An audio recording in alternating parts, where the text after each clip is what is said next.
यह स्थान हिंदू धर्म में बड़ा महत्व रखता है। भगवान विष्णु के छठे अवतार कहलाते हैं भगवान परशुराम जी।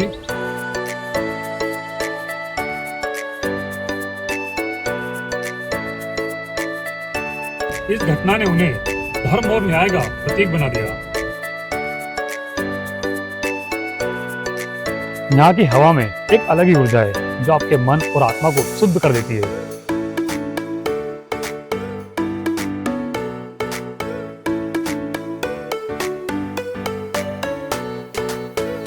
बोलो भगवान परशुराम जी की।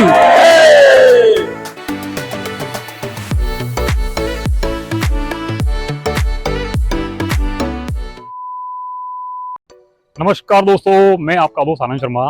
आपका एक और नई वीडियो में बहुत बहुत स्वागत है। आज हम निकल पड़े हैं इंदौर शहर से जानाबाव कुटी। इंदौर शहर से मात्र 50 किलोमीटर की दूरी पर विंध्याचल पर्वत श्रृंखला पर स्थित है, जो न केवल अपनी प्राकृतिक सौंदर्य के लिए जानी जाती है बल्कि अपने आध्यात्मिक महत्व के लिए भी प्रसिद्ध है। तो आइए चलते हैं साथ में बिना समय बर्बाद किए हुए।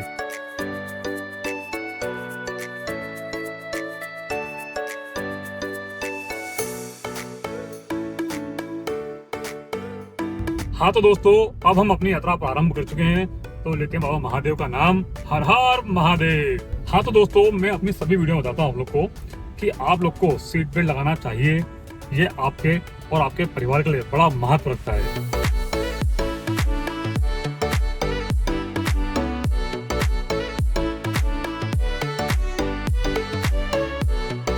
मैं बाईपास पकड़ के रहा हूँ और मऊ के लिए निकलूंगा। जानाबाव कुटी पहुंचने के लिए कई सारे रूट उपलब्ध है जो इस प्रसिद्ध स्थल पहुंचने में आपकी सहायता कर। जानाबाव कुटी पहुंचने के लिए सबसे अच्छा और सीधा मार्ग नेशनल हाईवे 52 से आप जा सकते हैं। इंदौर से लगभग 50 किलोमीटर की दूरी पर जानाबाव कुटी के लिए ये सबसे आसान और सीधा मार्ग। अगर मैं बात करूँ रेल मार्ग की, तो पूरे भारत देश से बहुत अच्छी कनेक्टिविटी इंदौर शहर की।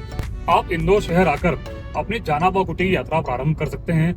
जानाबाव कुटी इंदौर से मात्र 50 किलोमीटर दूरी पर है, जो आप बस या टैक्सी के माध्यम से जानाबाव कुटी जा सकते हैं।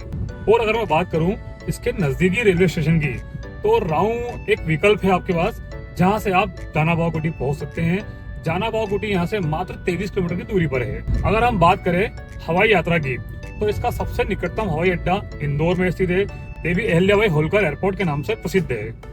अगर आप चाहें तो एयरपोर्ट के बाहर से जानाबाव कुटी टैक्सी के माध्यम से पहुंच सकते हैं। अगर मैं आपसे बात करूं जानाबाव कुटी की पौराणिक कथा और ऐतिहासिक महत्व के बारे में, कहानी शुरू होती है भगवान परशुराम जी के जन्म से। भगवान विष्णु के छठे अवतार कहलाते हैं भगवान परशुराम जी। जानाबाव की पहाड़ी पर उनके पिता जमदग्नि ऋषि का आश्रम है। वहीं उनकी माता रेणुका ने उन्हें जन्म दिया था। पौराणिक कथा के अनुसार परशुराम जी ने अपने पिता के आदेश पे अपनी माता का वध किया था और वहीं पुनः उन्हें वापस जीवित किया था। इस घटना ने उन्हें धर्म और न्याय का प्रतीक बना दिया। पहाड़ी की चोटी पर स्थित यह आश्रम धार्मिक दृष्टिकोण से महत्वपूर्ण है। परशुराम जी ने अपनी प्रारंभिक शिक्षा भी यहीं से प्राप्त की थी। यह स्थान हिंदू धर्म में बड़ा महत्व रखता है और यहाँ हर साल कार्तिक पूर्णिमा पर एक बड़ा मेला भी आयोजन होता है। मैंने आपको दर्शन कराया मेरी पिछली वीडियो में, जहाँ विश्व का एकमात्र ऐसा सिद्धिपीठ है जहाँ माता जी के 9 स्वरूपों की एक साथ पूजा होती है। और इसके अलावा मैं इंदौर के 5 बेस्ट टूरिस्ट प्लेस ऊपर आई बटन में ऐड कर रहा हूँ, आपको वहाँ पर जरूर जाना चाहिए। जानाबाव कुटी की यात्रा का सबसे अच्छा समय मानसून का माना जाता है, जब मौसम सुहाना और ठंडा होता है। इस समय धूप की किरणें तीखी नहीं होती है, तो आपको ट्रेकिंग और अन्य गतिविधि करने में बड़ा आनंद आने वाला है। जानाबाव कुटी की यात्रा में आपको रास्ते में कई सारे ढाबे रेस्टोरेंट मिलेंगे, जहाँ आप रुक के रास्ते में चाय पानी कर सकते हैं।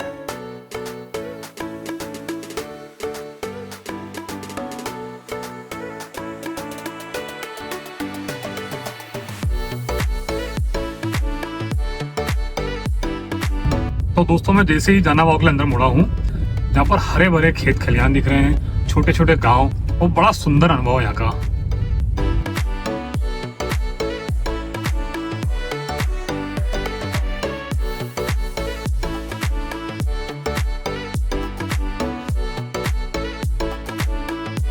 बोलो भगवान परशुराम जी की। आप लोग गुजरात से आए आप लोग। अच्छा लगा आपसे मिलके, बहुत बढ़िया लगा। सचमुच से हैं, पूरे भारत भ्रमण की यात्रा पे आप, वो बहुत लंबी लंबी अपनी यात्रा कर ली आपने। बहुत बढ़िया, बहुत सौभाग्यशाली हम लोग कि आपसे मिलना हुआ। जो बोला था ना, कच्छ नहीं देखा तो कुछ कुछ नहीं देगा। सही बात है। वाकई में गुजरात अगर नहीं देगा तो कुछ नहीं देगा। बहुत अच्छा लगा आपसे मिलकर।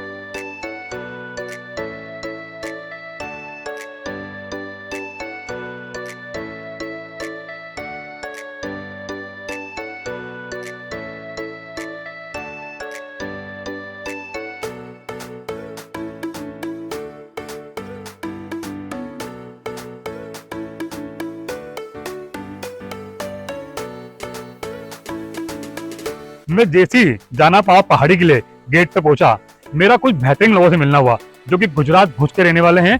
ये लोग पूरे भारत भ्रमण की यात्रा पर निकले हैं और अभी परशुराम जी के दर्शन करके नीचे आ रहे थे और वहीं मेरा उनसे मिलना हुआ। इनसे मिलकर बहुत अच्छा लगा।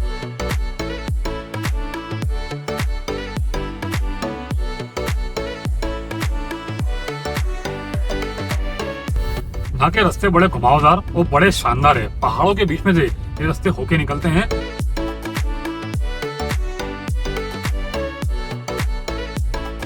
दोस्तों अब हम लोग मंदिर पहुंच चुके हैं। मंदिर परिसर में वाहन पार्किंग की उत्तम व्यवस्था है, आप देख सकते हैं मेरे सामने।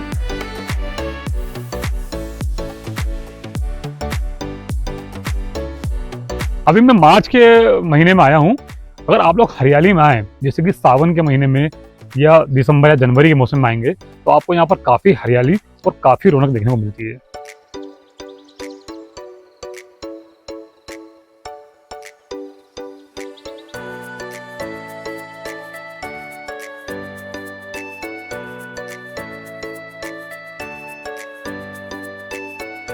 वाहन पार्किंग चार्जेस मैंने 30 रुपए दिए हैं, 2 व्हीलर का 10 रुपए है।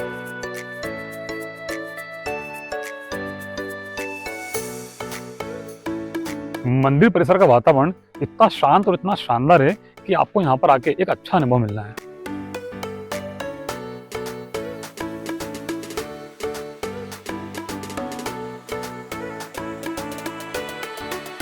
मंदिर के प्रवेश द्वार पर आपको भगवान राम जी की भव्य प्रतिमा दिखाई देती है और वहीं आपको दूसरी तरफ आचार्य चाणक्य की प्रतिमा देखने को मिलेगी जो भक्तों को आकर्षित करती है। हाँ तो दोस्तों अब हम मंदिर पहुंच चुके हैं। भगवान परशुराम जी का मंदिर बहुत सुंदर और दिव्य बना है। ये विशाल मंदिर लाल पत्थर से बना हुआ है। बोलो भगवान परशुराम जी महाराज की जय हो।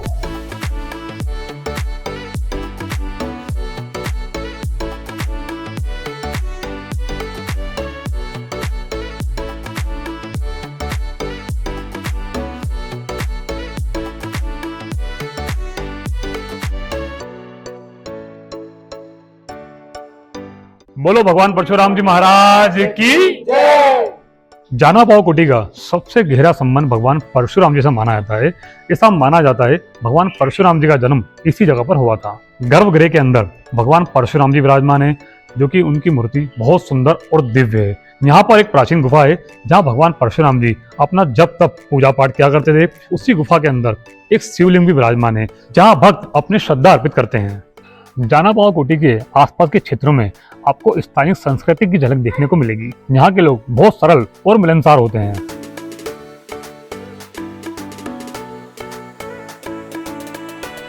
अभी आप वो आईसर से आप आ रहे थे, भूसा लेके आए, क्या गौशाला है यहाँ पर?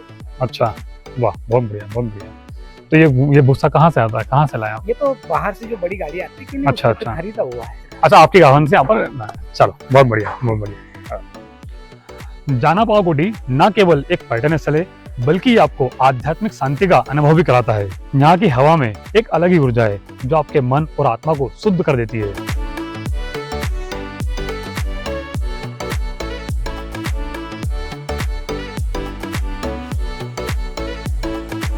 हो सकता है आपको यहाँ पर आने पे इन नन्हे साथियों का सामना हो, तो कुछ आपसे बने तो इनकी सेवा जरूर करें।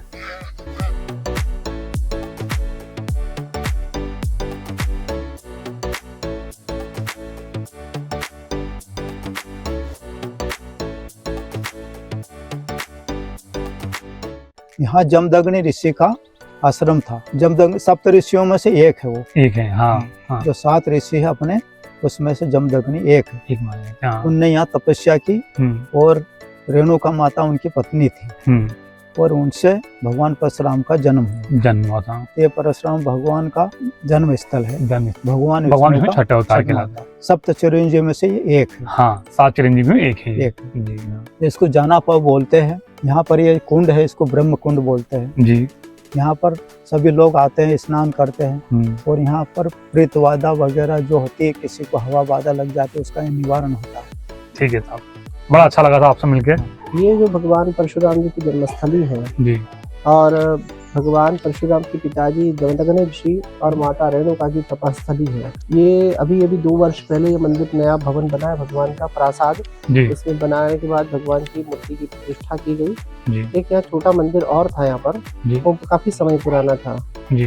वो मंदिर की जो मूर्ति है वो वहीं स्थापित कर दी। 12 स्वरूप में भगवान परशुराम जी विराजमान है। जी। और एक युवा में तो आपको बड़े मूर्ति दिखाई दी जाएगी, वो भगवान का दिया है। तो यहाँ बाल स्वरूप भी है और युवा स्वरूप भी भगवान का दोनों प्रतिमा विराजमान है यहाँ पर। और अंदर आपने देखा होगा भगवान शंकर जी हैं। शंकर जी का मंदिर है। ये जी। 2500 साल पुराना मंदिर का आसपास का हिस्सा है। जो मंदिर बना है वो 2500 साल पुराना है। और जो अंदर का जो शिवलिंग है वो कितना पुराना नहीं पता है, लेकिन ऐसा माना जाता है कि जमदग्नि ऋषि के द्वारा जो स्थापित शिवलिंग है, इसलिए इनका नाम जमदग्नेश्वर महादेव पड़ा है। जी। जी। और जमदग्नेश्वर के बाद में इनका अपभ्रंश होकर नाम पड़ गया जनकेश्वर। और ऐसी स्थिति में यहाँ पर क्या कि बहुत सारे लोग आते थे, तो बड़ा दुर्गम रास्ता था जी, जा ही नहीं पाते थे, बहुत बड़ा मुश्किल था, बहुत लंबा ट्रेकिंग करना पड़ता था जी। तो इसीलिए इसका नाम भी जाना पाओ पड़ गया। क्या जा ही नहीं पाओ, वो जाना पाओ आसान भी हो गया और लोगों को पता भी चलने लगा। पहले अभी 2 वर्ष पहले लोगों को अधिकतर लोगों को मालूम नहीं था कि भगवान परशुराम जी की जन्मस्थली कहाँ पर है। लेकिन क्या है, कुछ विद्वानों ने एक संगोष्ठी किया था और संगोष्ठी के बाद में उन्होंने सब काशी के विद्वान हैं, बड़े बड़े विद्वानों से जब चर्चा की और चर्चा में यह निकला कि जाना पाओ ही भगवान परशुराम जी की जन्मस्थली। उसमें उन्होंने कुछ तथ्य भी पेश किए थे जी। कि सबसे पहला तो यह था कि आसपास जो वन है, वन प्रदेश में औषधियों से भरा हुआ है। और जमदग्नि ऋषि जो थे उस समय में सर्जरी के डॉक्टर थे। वहाँ पर लोग जो बड़े बड़े ऋषि जो थे वो सर्जरी के शोध करने के लिए आते थे जी जी जी। दूसरा रेणुका माता थी, उनको भी औषधियों का ज्ञान था जी। तो ये पर्वत और उनकी औषधियों का ज्ञान, ये दोनों चीजें एक दूसरे की समानता रखते हैं जी। दूसरा, यहाँ से 70 किलोमीटर दूर माहेश्वती नगरी थी जी। उसी नगरी का अभी नाम जो है वो महेश्वर है। महेश्वर का राजा सहस्त्रबाहु से ही भगवान परशुराम जी का युद्ध हुआ था। जैसे आपने बताया पंडित जी भी कि यहाँ पर जो कुछ खास त्योहार होते हैं, पर्व होते हैं, तो वो कौन कौन से पर्व है, कौन कौन से त्योहार है जिन पर भक्तों का यहाँ पर आना जाना होता है? वस्तुतः यहाँ पर सबसे बड़ा मेला अगर कभी पूरे कई वर्षों से लगता आ रहा, कोई 100 सालों से पहले लगता आ रहा है, वो है कार्तिक पूर्णिमा, जिसको गुरु नानक जयंती के नाम से जाना जाता है जी। वही कार्तिक की पूर्णिमा पे यहाँ वर्ष में एक बार अच्छा बड़ा मेला लगता है। हाँ। इसमें करीब 50 से 60-70 हजार 1 लाख के करीब इसकी भक्त आते हैं और दर्शन करके यहाँ से जाते हैं। और यहाँ पे जो कुंड है, इस कुंड में उनका दर्शन करते हैं, स्नान करते हैं। स्नान करने के बाद दीपक छोड़ते हैं। कार्तिक के स्नान करते हैं तो लोग दीपक छोड़ते हैं, दीपक छोड़ के फिर अपने घर जाते हैं। तो पूरी रात भर लोगों का आना जाना लगा रहता है, रात और दिन में दोनों। उसके बाद में गुरु पूर्णिमा पे भी हमारे यहाँ भंडारा होता रहता है और यहाँ पर मेला जैसा ही व्यवस्था होती है जी। दूसरा, यहाँ पर जो अश्विन मास, जिसको कुमार महीना कहते हैं, उस कुमार महीने में जो अमावस्या आती है उसमें वो भूतड़ी अमावस्या होती है। उसमें कम से कम 20 से 25 हजार लोगों की संख्या रात्रि में होती है जी। जो जिनको भूत प्रेत आदि जो आते हैं वो यहाँ पर पूजा करते हैं। पूरे सब अलग अलग अपना डेरा बनाते हैं। 50 पता नहीं कहाँ से लोग आते हैं।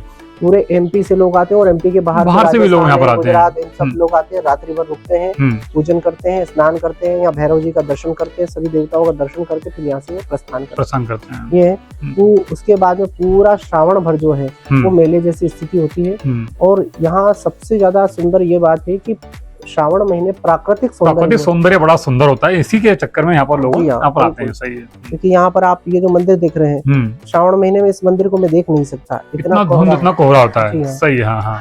तो ऐसा यहाँ का है। और भी बहुत छोटे जैसे सोमवती अमावस्या है, इसमें भी कई भंडारे वगैरह होते रहते हैं। यहाँ संचालित किया जाता है। हमारे महाराज जी है, ये हीरानंद जी महाराज अभी जो वर्तमान गादीपति है, और उससे पहले बद्रीनंद जी थे। और अलग अलग हुआ। हमारे यहाँ ऋषि परंपरा है, जो गुरु है अपने चेलों को बिठा के जाते हैं, फिर गुरु बनेंगे, फिर कोई चेला बनाएगा। हाँ, बहुत अच्छा पंडित जी आपसे मिलके। ये जगह सिखाती है हमें कि प्राकृतिक और आध्यात्मिकता हमारे जीवन में कितना महत्वपूर्ण भूमिका निभाती है। जाना पाओ कुटी की यात्रा मेरे लिए अस्मरणीय रही। यहाँ की प्राकृतिक सुंदरता, धार्मिक महत्व और आध्यात्मिक ऊर्जा ने मेरे मन पे एक गहरी छाप छोड़ी है। तो दोस्तों, अगर आप लोग को हमारे द्वारा दी हुई जानकारी अच्छी लगी हो तो आपका एक लाइक और एक सब्सक्राइब हमें ऐसे बेहतरीन काम करने के लिए प्रेरित करता है। तो लाइक और सब्सक्राइब करना ना भूलें। तो फिर मिलता हूँ आपसे एक और नई वीडियो के साथ। जब तक के लिए हर हर महादेव।